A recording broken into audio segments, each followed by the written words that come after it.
여러분, 사람들마다 예민한 부분이 다 다른 것 같아요. 그죠? 어떤 분들은 신경 쓰는 부분들이 막 다른데요. 어떤 분들은 먹는 거를 되게 중요하게 여기는 사람들이 있어요. 그 먹는 거를 얼마나 중요하게 여기냐면 제철이라고 해서 제철 음식을 꼭 먹어야 되는 거예요. 그러니까 봄만 되면 두릅을 먹어야 되고 냉이를 먹어야 되고 여름 되면 또 여름에 맞는 뭐 전복, 도라지를 먹어야 되고 이제 가을철 됐잖아요. 목사님 가을철 전어입니다. 전어. 목사님 전어 한번 드시러 가시죠. 예? 뭐 그런 거 이게 겨울 되면 뭐예요? 겨울 되면 꼭 저한테 과메기 보내주시는 분들이 있어요. 그러니까 제철마다 먹어야 되는 분들, 이분들은 먹을 때 진심인 거예요. 여러분 먹는 거 그렇게 예민한 분들인데 또 다른 분들은 예민한 분들은 계세요. 옷에 대해서 예민한 분들이 계세요. 예. 여러분 지금 가을 되지 않았습니까? 옷장을 열어봤어요. 옷이 있어요, 없어요? 없대요. 우리 자매님들은 항상 없대요. 뭐예요? 입을 만한 옷이 없는 거예요. 옷에 대해서 되게 예민한 분들이 있어요. 우리 앞에서 찬양하는 두 청년 자매들 있잖아요. 얘네들한테 제가 야 내가 유니폼 사줄게. 유니폼 입자 했더니 안 돼요, 목사님. 저희들이 알아서 예쁘게 입고 올 테니까 걱정하지 마시려고. 아니야, 내가 예쁜 걸 사줄게. 유니폼으로. 싫다고. 싫다라는 거. 그러니까 옷에 대해서 얘네들은 되게 예민한 거예요. 옷뿐만이 아닙니다. 여러분 사람마다 예민한 사람들이 있는데 냄새에 예민한 사람이 있어요. 그리고 어떤 사람들은 청결에 예민한 사람, 더러운 꼴을 못 보는 사람, 여기 한 명이 있습니다. 네. 그리고 체면에 예민한 사람, 예의에 예민한 사람, 형식에 예민한 사람, 각각의 예민한 부분들이 있어요. 여러분 근데 그거 아세요? 하나님도 예민한 게 있을까요, 없을까요? 하나님도 예민한 게 있어요. 우리 하나님도 인격적이신 분이시라 예민한 것이 있다라는 거예요. 하나님께서 특별히 촉각을 곤두세워서 예민하게 반응하시는 부분이 있는데 그것이 무엇이냐면 하나님의 백성들이 연약해서 죄를 짓게 되는 것, 그것을 예민하게 생각하시는 거죠. 근데 죄를 짓는 것도 예민하지만 더욱더 구체적으로 이야기하자면 어디에 예민하시냐? 하나님의 백성을 죄를 짓고 죄에 대한 죄책감이나 죄에 대한 인지 능력이 상실되거나 무너졌을 때 하나님이 제일 예민하시다는 거예요. 여러분 죄에 대한 감각을 잃어버렸을 때, 하나님의 백성이 죄에 대해서 무감각해졌을 때 하나님은 예민하게 반응하신다는 거예요. 여러분 우리는 죄인이에요. 죄를 안 짓고 살 수 있어요, 없어요? 없어요. 여러분 죄를 안 짓는 거는 불가능합니다. 여러분 율법이 왜 있는 거예요? 율법이 있는 이유는 의인이 되기 위해서 있는 거예요. 죄에 대한 기준을 평가하기 위해서. 그런데 여러분 율법을 안 어긴 사람이 있어요, 없어요? 다 어긴다니까요. 안 어길 수가 없다고요. 그래서 모두가 죄인이라고 로마서는 고백을 하고 있는 거예요. 여러분 죄를 안 짓는 게 문제가 아니라 죄를 짓고 난 다음에 어떻게 하느냐가 중요한 거예요. 그런데 하나님의 백성들이 그 죄를 짓고 난 다음에 무감각해지고 무신경해지고 그 예민함이 떨어졌을 때 하나님은 어떻게 한다는 거예요? 반응하신다라는 거예요. 죄에 대한 무감각은 심각하게 질병처럼 여기시는 분이 하나님이라는 거예요. 여러분 스바냐서를 보게 되면은요 선지서로 분류가 됩니다. 특별히는 소선지서로 분류가 되죠. 선지서는 하나님께서 인간에 대해서 경고의 메시지를 주시는 거예요. 하나님의 경고란 야 너네는 하나님의 심판이 있어 라고 하면서 선지자가 이야기하는데 그러니까 너희들 망할 거야, 여기에 초점이 있으면 안 되는 거예요. 물론 그렇게 말씀하시죠. 그런데 망할 거야, 저주할 거야, 심판하실 거야 라는 것이 아니라 하나님이 원하시는 건 뭐예요? 죄에 대해서 예민하고 죄에 대해서 감각이 살아나서 다시 한번 돌이키고 회심하고 하나님 앞으로 돌아오라라는 메시지라는 겁니다. 여러분 아이들을 키워요. 그러면 여러분 부모들은 아이들을 혼내켜요, 안 혼내켜요? 혼내킵니다. 여러분 저희 집에 두 놈이 있어요. 여러분 새벽 예배 끝나고 이 아이들을 봤을 때 새벽 예배 끝나고 저는 은혜로운 목사 아닙니까? 근데 화딱지가 날 때가 있을까요, 없을까요? 날 때가 있어요. 분명히 저는 항상 집에서 맨 처음에 하는 게 성경 읽어라, 성경 봐라, 큐티하라 라고 얘기해요. 근데 소파에 누워가지고 TV부터 쫙 보고 있는 거예요. 그러면 새벽 예배 끝나고 왔는데 은혜로워야 될 목사가 야 오원주 지금 뭐하고 있어? 안 꺼? 라고 하는 승질머리가 드러난다고요. 여러분 근데 제가 얘기해요. 야 TV 그만 보고 핸드폰 그만하고 빨리 숙제해. 빨리 공부해. 빨리 성경 읽어. 이런 얘기 하잖아요. 여러분 잔소리 해요, 안 해요? 여러분, 여러분들의 딸들은 괜찮으세요? 맨날 집에 허물이 있어요, 없어요? 뱀새끼 키워요, 안 키워요? 맨날 옷은 허물처럼. 얼굴은 예쁘장하게 생기고 되게 깔끔해요. 근데 방 안은요, 쓰레기요, 쓰레기. 저희 집 얘기하는 거예요. 제 여동생 얘기하는 거니까. 목사님 뭐예요? 나 얘기하는 거야? 그러지 마시고. 제발. 누구 얘기하는 거 아니에요? 저 다 겪어봐서 하는 얘기예요, 그냥. 그러니까 저희 여동생이 맨날 허물, 이때 보고 듣고 있을까요? 네? 맨날 허물이에요. 걔는 보면은 왜 학교 다닐 때 보니까 스타킹 허물, 치마 허물, 브라우스 허물. 뱀이에요, 뱀. 네가 막이다. 라는 생각을 하실 때가 있다고요. 여러분, 그럼 잔소리하게 되잖아요. 벗은 옷 제발 빨래통에 넣어라. 해라. 라고 하는데 제가 언젠가는 둘째로 혼내켰어요. 야, 오면서 너 똑바로 안 해? 너 진짜 그러다 혼나? 라고 하는데 네, 아빠, 혼내켜주세요. 여러분, 짜증이 더 올라와요. 자기는 안 되겠대요. 아빠, 나는 안 될 것 같아. 나는 혼나야 될 것 같아. 맞아야 될 것 같아. 진짜 열불딱지가 나는 거예요. 더 열받아요. 여러분, 하나님께서 경고하시고 하나님께서 심판하시고 하나님께서 저주하겠다라고 하시는 거는 저주로 끝나는 것이 아니라 망할 거라고 끝나는 것이 아니라 제발 좀 모아라는 거예요. 돌이키라는 거예요. 그래서 스바냐서는 하나님께서 우리에게 주시는 경고의 메시지가 저주가 아니라 우리를 다시 불러주시는 하나님의 은혜가 담겨있는 메시지라는 사실을 깨닫기를 간절히 소망합니다. 여러분, 스바냐라고 하는 선지자는요, 어느 시대 때 활동했냐면요, 바로 남유다 말미에 이제 활동했었던 선지자입니다. 그때 당시의 왕은 요시야 왕이었습니다. 요시야라는 왕은요, 8살 때 왕위로 즉위하게 되는 거죠. 여러분, 8살이에요. 그럼 8살이 한 나라를 통치할 수 있었을까요? 없었을까요? 없습니다. 그러기에 섭정을 하게 되는 거예요. 섭정이라는 것은 이 요시야의 어머니든지 요시야의 할머니든지 누군가가 섭정해서 통치했다라는 거죠. 그 섭정, 통치는 쉽지 않았을 것이에요. 그런데 요시야는 하나님께서 큰 은혜를 베풀어 주셔서 남유다 가운데 마지막 종교개혁을 일으켰던 귀한 왕이었어요. 그때 바로 옆에서 그 종교개혁을 주도하고 담당하고 관리했었던 선지자가 하나 있었는데 그 선지자가 바로 스바냐 선지자였다라는 거예요. 여러분, 스바냐라는 이름의 뜻은요, 하나님이 숨겨놓으셨다, 하나님이 보호하신다, 여호와가 그를 감추셨다라는 뜻입니다. 여러분, 우리가 세상을 볼 때 여러 가지 관점이 있습니다. 그죠? 보는 관점들이 있다고요. 여러분, 우리 교회를 보는 관점도 있어요. 여러분, 한국 교회를 바라봤을 때 여러분 어떠세요? 많은 사람들이 한국 교회를 이렇게 평가하죠. 한국 교회 이제 망했다. 한국 교회 문제점이 많다. 한국 교회 이제는 부흥은 끝이다. 라고 하는 평가들이 있습니다. 그럼 그 평가들을 내린 원인은 뭐예요? 한국 교회 끝났다라고 이야기하고 한국 교회 문제가 많다라고 하는 그 보고가 왜 계속 나오고 있는 거예요? 소위 말해서 대형교회나 몇몇 유명한 목사들이 사람들의 시각으로 문제점을 발견했을 때 한국교회는 무너졌다고, 한국교회는 안 된다라고 이야기하는 거예요. 왜요? 교회 안에서 교회를 팔아먹은 목사들이 있는 거예요. 성적으로 타락한 목사들이 있는 거예요. 돈을 횡령하는 목사들이 있는 거예요. 그러니까 사람들이 얘기하는 거야. 한국교회 망했다. 한국교회 끝났다. 한국교회 문제가 있다라고 얘기하는 거죠. 뭐예요? 세상의 관점으로. 여러분, 근데 그거 아세요? 또 다른 하나의 관점. 그건 뭘까요? 여러분, 이름 없이, 빛도 없이 하나님의 거룩을 사모하면서 살아가는 주의 종들이 분명히 있다는 거예요. 우리가 아까도 광고 시간에 얘기했지만 아침에 만나 섬기러 매주 월요일마다 섬기러 간다라고 말씀을 드렸습니다.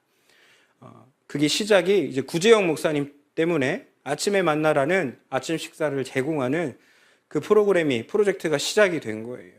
쪽방촌에서 그 쪽방촌에 있는 옥탑에서 사시면서 쪽방촌에 계시는 선생님들 돌보고 노숙인들을 돌보는 거예요. 아침에 만나 갔어요. 같이 가서 섬기는데 제가 1층에서 섬기다가 구재영 목사님 바깥에 계시는 거예요. 그래서 그 사람들 오시면은 맞이하고 인사하고 하시는 거예요. 이렇게 봉사를 하다가 우당탕탕 소리가 나는 거예요. 그러면서 여러 욕짓거리가 막 발현이 되는데 제가 이렇게 가만히 봤더니 구재영 목사님이 한 사람을 딱 끌어안고 있고 한 사람이 노숙인이 분을 참지 못하고 나오라고요 소리를 막 지르는 거예요. 근데 다 팍 치는데 이렇게 이제 손에 몸을 팍 맞게 되는데 그 퍽 소리에 제가 이건 안 되겠다라고 해서 달려가서 그 사람 손을 딱 잡았어요. 지금 뭐 하는 거냐고 하는데 구재영 목사님, 아니에요 목사님, 이 사람 저 때리려고 하는 게 아니에요. 아니에요, 저 아니에요. 그러니까 알고 봤더니 저쪽에서 또 욕을 하는 사람이 있고, 서로, 여러분 원수는 어디서 만나요? 항상 외나무 다리에서 만나는 거예요. 서로 기분이 안 좋은데 화나고 있는데 밥 먹으러 왔다가 서로 부딪히니 욕하고 신발 던지고 막 그러는데, 그 싸움을 말리려고 목사님이 한 사람을 끌어안은 거예요. 그랬더니 한 사람이 너무 분노가 심하니 노라고 그렇게 하는 거죠. 그랬더니 제가 얘기했어요, 목사님께. 목사님, 아니 그냥 정도껏 하시면 되지, 그렇게 했으면 또 맞으시면 어떡해요? 했더니 이 목사님이 그러더라고요. 아까 들으셨잖아요, 제가 끼어내면서 지금 나한테 화내는 거냐고, 지금 나한테 성질 내는 거냐고. 근데 그 화냈던 사람이 아니라고요, 목사님 때문에 아닌 거 아시잖아요. 맞다고. 이제 이 사람들 저 안 때려요. 이제 이 사람들 저 함부로 하지 않아요. 저 목사로 대우해줘요 라고 얘기하는데, 그 말에 은혜가 되더라고요. 아, 이곳에서는 귀한 하나님의 종이 있고 빛이 된 사람이 있고 소금이 되는 사람이 있구나라는 거예요. 여러분, 하나님께서 우리에게 하나님께서 숨겨놓으신 하나님의 비밀병기가 바로 우리가 되었으면 좋겠어요. 스바냐를 숨겨놓으셨고 감췄던 것처럼 우리들은 각자의 삶 속에서 엄청나고 대단한 삶이 아니라 할지라도 우리들의 일상 속에서 하나님의 통치를 간절히 소망하고 하나님의 역사를 바라보는 그 스바냐 같은 사람이 바로 우리가 되기를 간절히 소망합니다.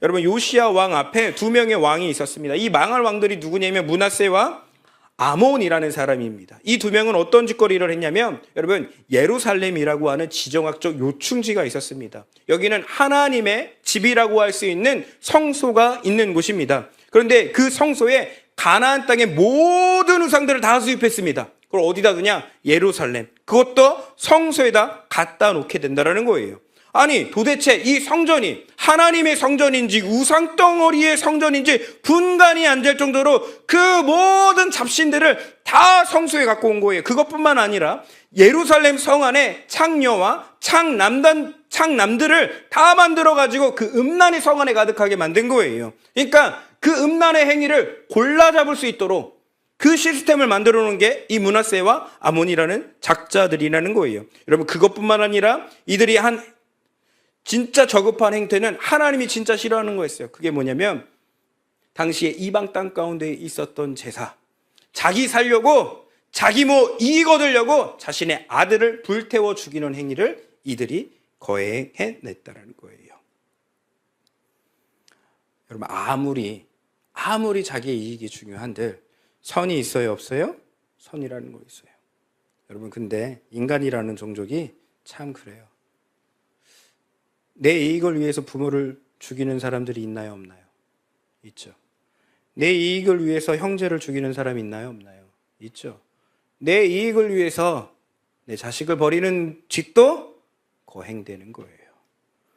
여러분, 하나님도 선이 있습니다. 자기 잘 살려고 자기 자식을 불태웁니다. 모성이 무너지고 부성이 무너집니다. 인간이 가져야 할 당연한 정서들이 무너집니다. 그때 하나님 반드시 움직이십니다. 하나님 심판하십니다.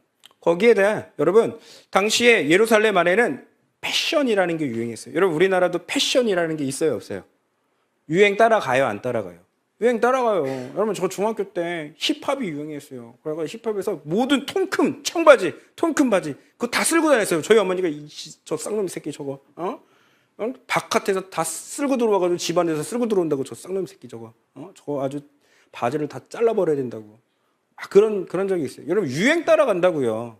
여러분, 당시에도요, 예루살렘 안에 유행이 하나 번졌는데요, 아수르 패션이 유행인 거예요. 아수르 패션이. 여러분, 근데 단순히 옷을 입었다가 중요한 게 아닙니다. 당시의 옷은요, 지금 나를 통치하는 분이 누구라는 것을 증명해내는 거예요. 옷은요, 신분을 드러나기도 하고 내가 무엇을 섬기는 것을 드러나기도 해요. 여러분, 죄송한 얘기지만 명품 옷 입는 게 죄는 아니에요. 그죠? 아니 명품은 있는 게 뭘 죄예요? 여러분 100억 있는데 내가 지금 자산이 100억이에요.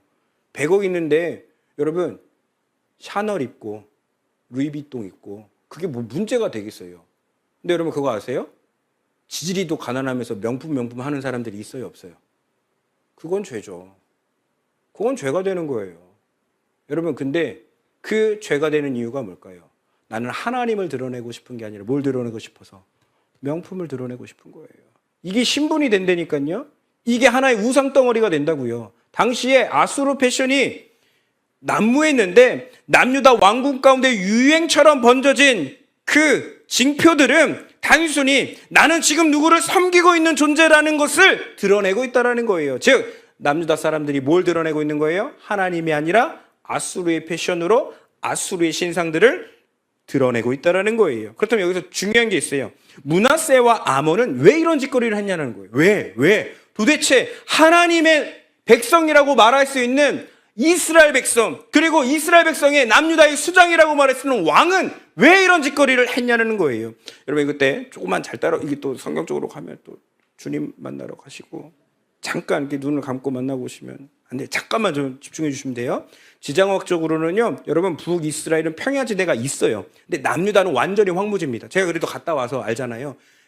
여러분 광야가 많다고요. 땅덩어리는 있지만 진짜로 농경작을 진행하면서 농사를 지으면서 먹을 수 있는 건 별로 없는 거예요. 여러분 인생 살아봤잖아요. 인생 살아봐서 자수성가 좋아요, 안 좋아요? 자수성가 좋죠. 내가 열심히 일해서 내가 부자가 되고 내가 능력 있는 거, 여러분 그거 좋죠. 자수성가 좋지 않습니까? 여러분 근데 더 좋은 건 뭐예요? 부모님이 좀 갖고 있으면 더 좋지 않을까요?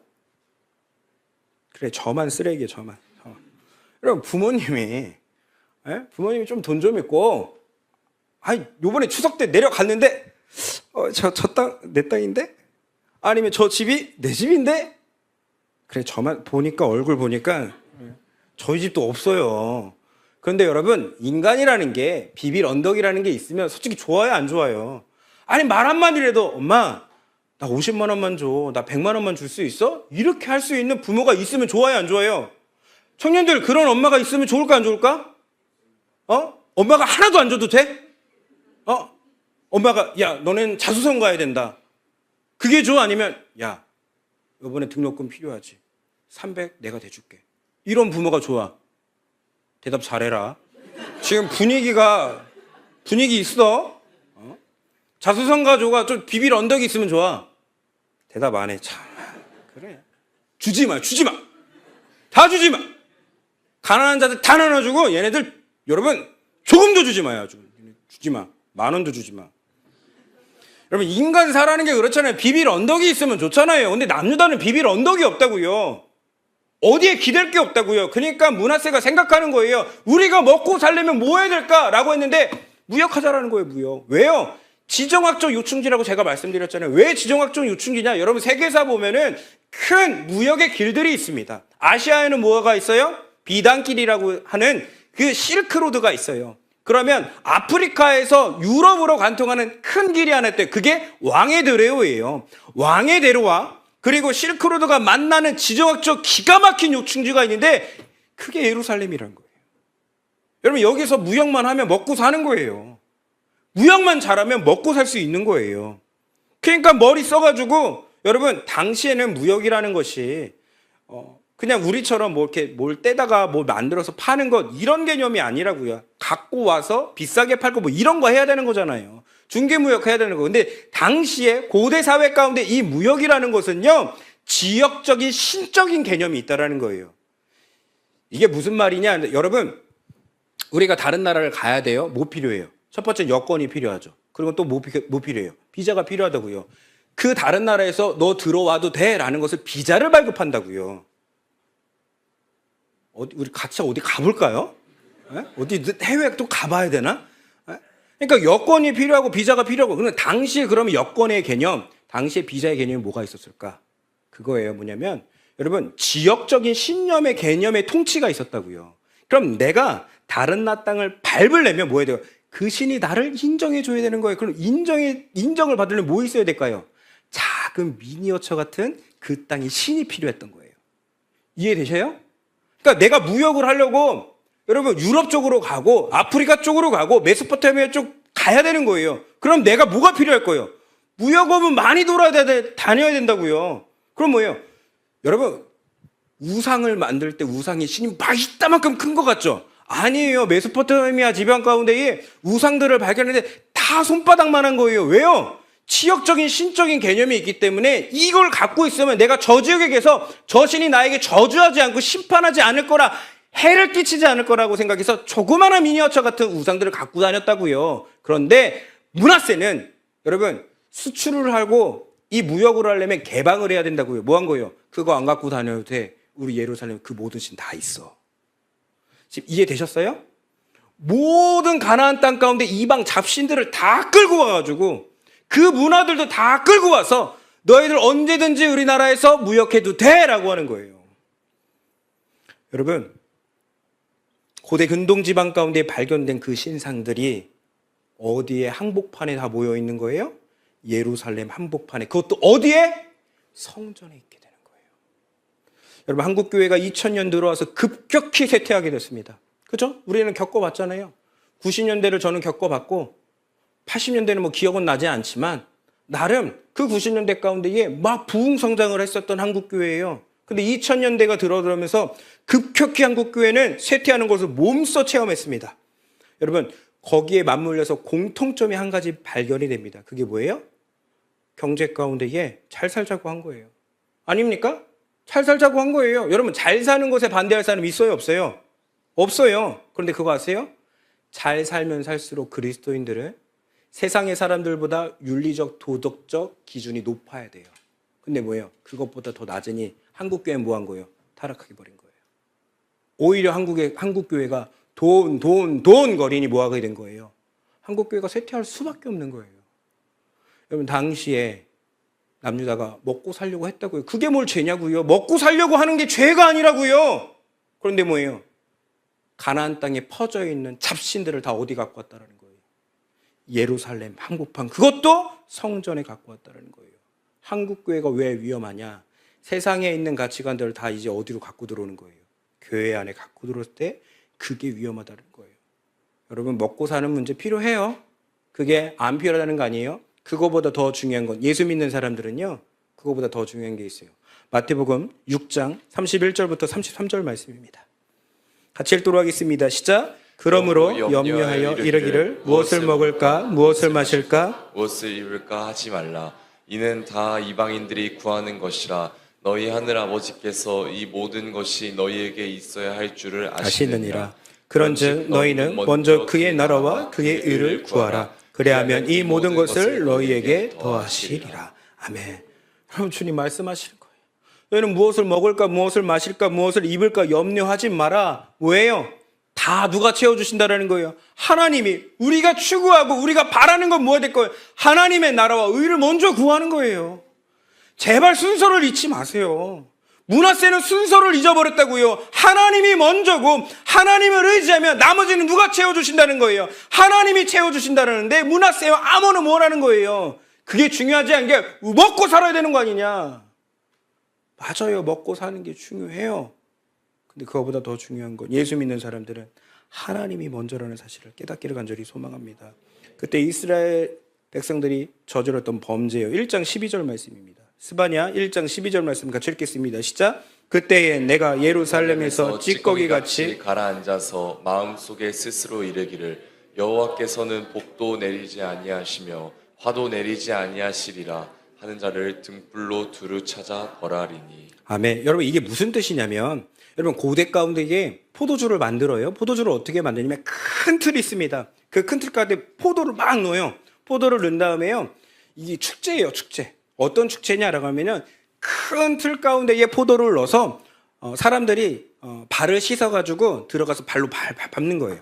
그러면 여러분 찌꺼기들은 어떻게 해요? 아래로 내려앉고 물은 어떻게 해요? 올라오겠죠. 근데 이때 중요한 작업이 하나 있어요. 뭐냐면 이거를 계속 저어줘야 돼요. 저어줘야 돼요. 왜요? 그래야 진국이 돼요. 그래야 포도주의 맛이 중요하게 되는 거예요. 그냥 밟고만 끝나는 것이 아니라 계속 저어줘야 된다라는 거예요. 여러분 이 뜻은 무엇이냐면 사람들이 겉으로는 멀쩡해 보여요. 근데 그 밑바닥에는 조그만한 고난도, 조그만한 문제가 생기면 언제든지 영적인 흙탕물처럼 변질될 수 있다는 거예요. 돌변할 수 있다는 것이 은유적인 표현이 1장 12절이에요. 지금 이 말을 제가 좀 풀어드릴게요. 나 하나님 알지? 나 하나님에 대해서 알지? 근데 그분은 화도 안 내리시는 분이야. 복도 안 내리시는 분이야. 그냥 가만히 계시는 분이야. 별 볼 일 없는 신이야. 근데 하나님은 지금 뭐하고 계세요? 참고 계시는 건데, 남유다 사람들은 잘못된 관념 가운데 하나님 복도 안 내리시고 화도 안 내리시고 그냥 별 볼 일 없는 신이야. 저 아수르의 신이, 저 이집트의 신이, 저 가나안 땅의 신들이 더 대단해. 근데 그들 가운데 하나님 찾아가셔서 뭐 한다는 거예요? 내가 등불을 찾아가서 그들에게 화를 반드시 내릴 거라고 말씀하시는 거예요. 하나님 없다고. 그런데 여러분, 스바냐서를 읽으면 하나님이 찾으시는 사람이 이렇게 등불을 찾고 하나님이 없다라고 하고 하나님 무시하면서 찾아가지만 또 한 사람 더 찾아갑니다. 그 사람들은 누구냐면 남은 자들이라는 거예요. 남은 자.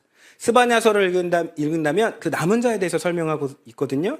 3장 12절부터 13절 말씀입니다. 스바냐 3장 12절부터 13절 말씀 같이 읽겠습니다. 시작. 내가 공고하고 가난한 백성을 내 가운데 남겨두리니 그들이 여호와의 이름을 의탁하여 보호를 받을지라. 이스라엘의 남은 자는 악을 행하지 아니하며 거짓을 말하지 아니하며 입에 거짓된 혀가 없으며 먹고 누울지라도 그들을 두렵게 할 자가 없으리라. 아멘. 아멘. 여러분, 하나님의 축복은 평안과 하나님의 보호라는 것을 깨닫기를 간절히 소망합니다. 가난해요. 어려운 상황 속에서도 기쁨이 있고 즐거움이 있는 그 삶을 살아갈 수 있는 능력을 주는 것, 하나님. 그게 뭐예요? 남은 자들에게 주시는 하나님의 축복이라는 사실입니다. 하나님 두 사람들에게 찾아간다는 거예요. 한 사람 뭐예요? 하나님 무시하고 하나님 없다는 사람, 반드시 등불 들고 들어가 그를 심판하실 거고, 남은 자들, 끝까지 하나님에 대한 소망을 두고 있는 그 자들 가운데에 하나님은 은혜 베풀어 주실 거라는 거예요. 그래서 그 은혜를 17절 말씀입니다. 17절 말씀. 3장 17절 말씀 같이 읽겠습니다. 시작. 너의 하나님 여호와가 너의 가운데에 계시니 그는 구원을 베푸실 전능자이시라. 그가 너로 말미암아 기쁨을 이기지 못하시며 너를 잠잠히 사랑하시며 너로 말미암아 즐거이 부르며 기뻐하시리라. 하리라. 아멘. 여러분, 한번 물어볼게요. 여러분의 인생 속에 하나님 어디 계세요? 여러분의 인생 속에 하나님 진짜 어디 계세요? 여러분의 언어 속에 하나님 어디 계십니까? 여러분들의 일상 속에 하나님 어디 계십니까? 기억하십시오.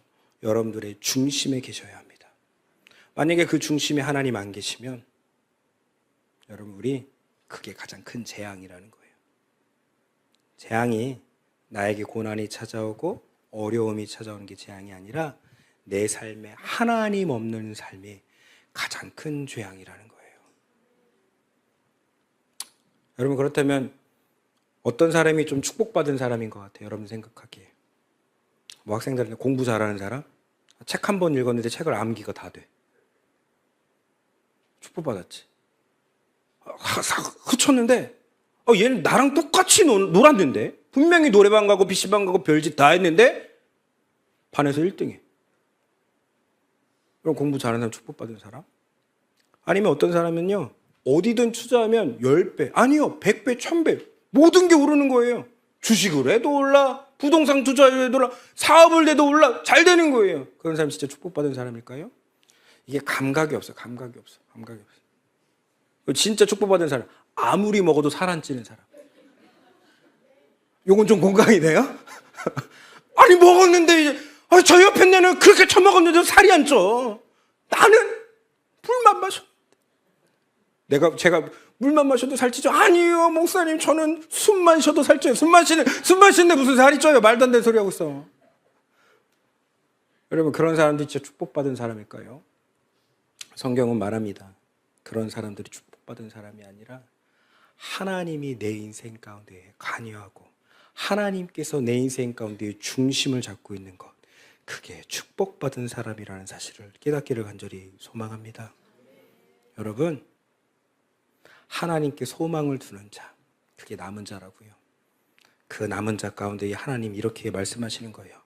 너희 하나님이 여호와가 너희 가운데 계시니 그는 구원을 베푸실 적는 자시라.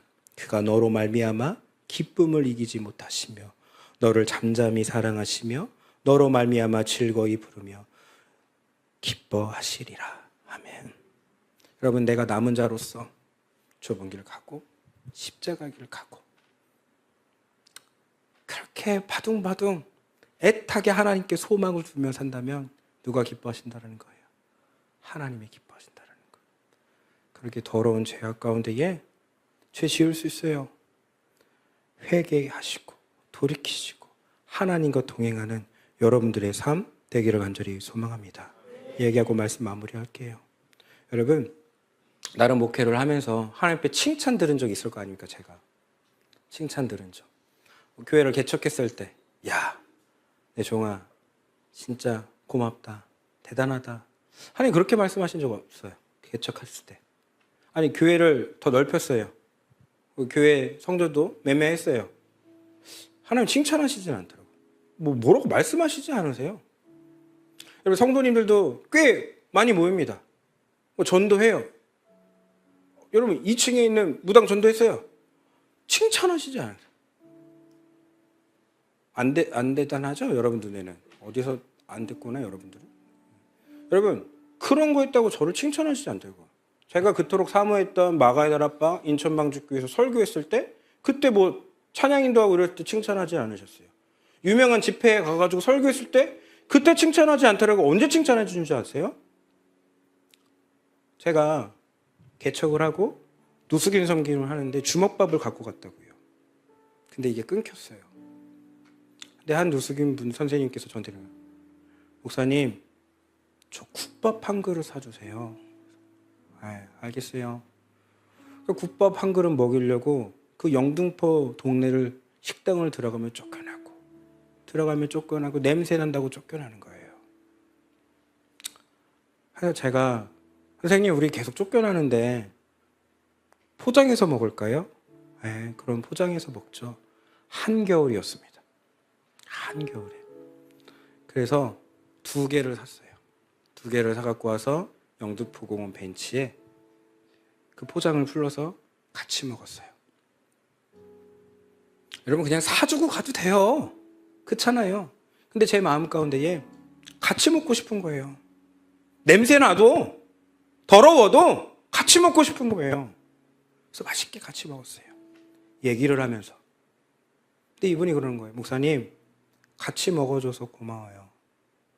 맨날 혼자 먹었는데 같이 먹어줘서 고마워요.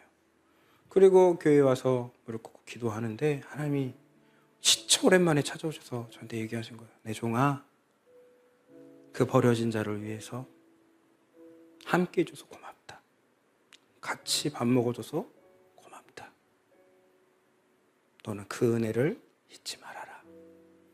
제가 많이 울었습니다.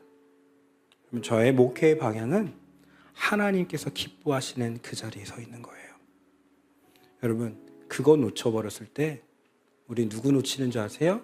하나님 놓쳐버려요. 여러분이나 저나 하나님께서 중심이 되는 인생 되기를 간절히 소망합니다. 그러니까 우리들의 소망은 높은 자리에 있고 뭔가 얻고 돈 갖고 이런 거 채우려고 하지 마시고 나의 인생의 체험은 여호와 하나님으로부터 임하길 간절히 소망합니다.